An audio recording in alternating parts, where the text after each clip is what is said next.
আউযুবিল্লাহি মিনাশ শাইতানির রাজিম। বিসমিল্লাহির রহমানির রহিম। আসসালাতু আসসালামু আলাইকা রাসূলিল কারীম, আম্মা বাদ। আলহামদুলিল্লাহ। আমার সামনে উপবিষ্ট 28 বছর বয়স্ক, 28 বছর বয়স আর কত হবে?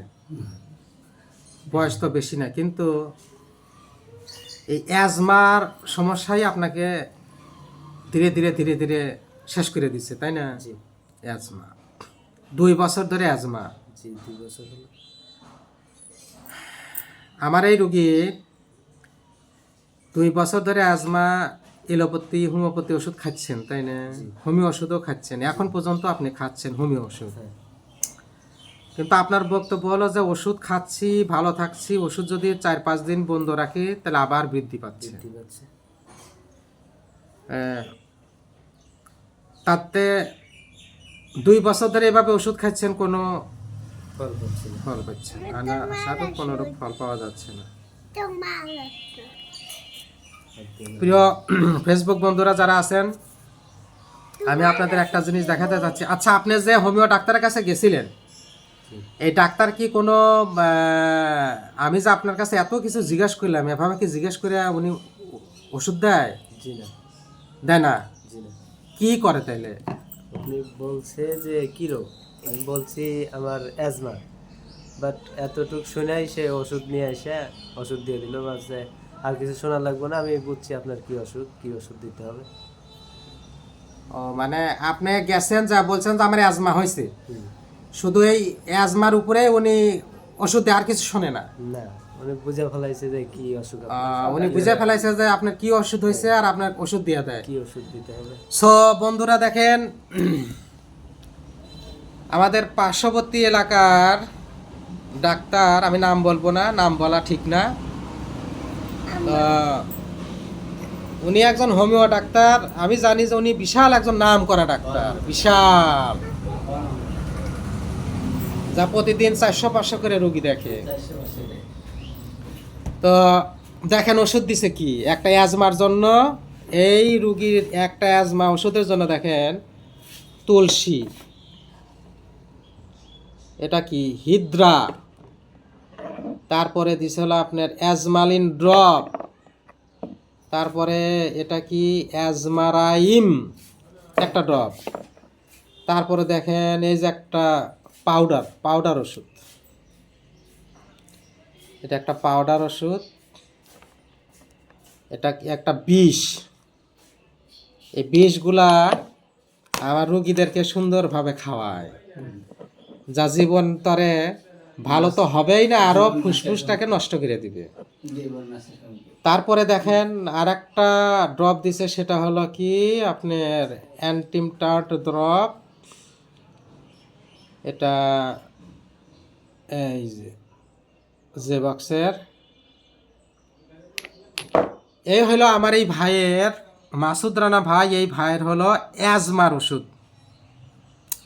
তো আমার ফেসবুক বন্ধুরা আপনাদের কাছে জানায় রাখলাম যে আসলে কি অ্যাজমার এতগুলো ওষুধ হয়? আমরা যারা লক্ষণ ভিত্তিক চিকিৎসা করি, আমরা কি এতগুলা ওষুধ প্রয়োগ করি একটা রোগীর জন্য, না একটা ওষুধ প্রয়োগ করি একটা রোগীর জন্য? আমি এই রোগীটার জন্য সার্বিক তথ্য সংগ্রহ করলাম, ওনার পাস্ট হিস্ট্রি, প্রেজেন্ট হিস্ট্রি, তারপরে আপনার থেকে শুরু করে কাতরতা থেকে শুরু করে যা যা দরকার আমি সব কিছু কালেকশন করেছি। আমি কালেকশন করেছি রুগী গরম কাতর, ঘাম বেশি, গন্ধযুক্ত, পিপাসা বেশি, ঘুম থেকে উঠে রাত্রে তো পানি পান করে, এত পিপাসা, পায়খানা, কোষ্ঠবদ্ধতা, গন্ধযুক্ত, খাবারের ভিতরে মাংস পছন্দ, ঝাল পছন্দ, পোলাও পছন্দ।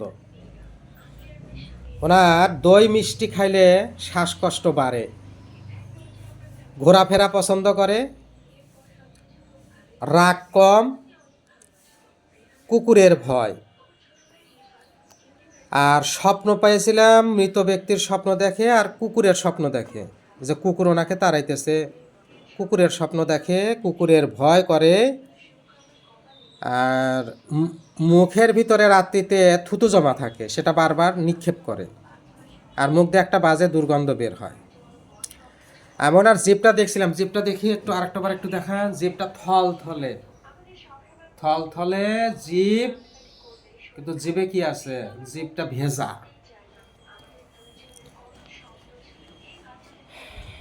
পাস্ট হিস্ট্রিতে, ফ্যামিলি হিস্ট্রিতে ওনার মায়ের ছিল যক্ষা, সরি অ্যাজমা, এবং মামাদেরও যক্ষা রূপান্তরিত ছিল, মাঝে মধ্যে গলা দিয়ে রক্ত আসতো। এবং আমার এই মাসুদ ভাইয়ের 2 বছর আগে যক্ষা হয়েছিল। যক্ষা হওয়ার পরে উনি সরকারি হাসপাতালে কিছু ওষুধ খায়। ওষুধ খাওয়ার পরে উনি আমাকে বলতেছে যে যক্ষাটা ভালো হয়েছে, কিন্তু আমার এই ঠান্ডা, কাশি, শ্বাসকষ্ট, বুকের ভিতর শব্দ, এটা কিন্তু আর ভালো হচ্ছে না। তো প্রিয় বন্ধুরা, আপনাদের কাছে কুইজ রাখলাম, এই রোগীটার জন্য কোন মেডিসিন প্রয়োগ করা যায়? আপনারা কমেন্টে আমাকে একটু জানাবেন। আসসালামু আলাইকুম ওয়া রাহমাতুল্লাহি ওয়া বারাকাতুহু।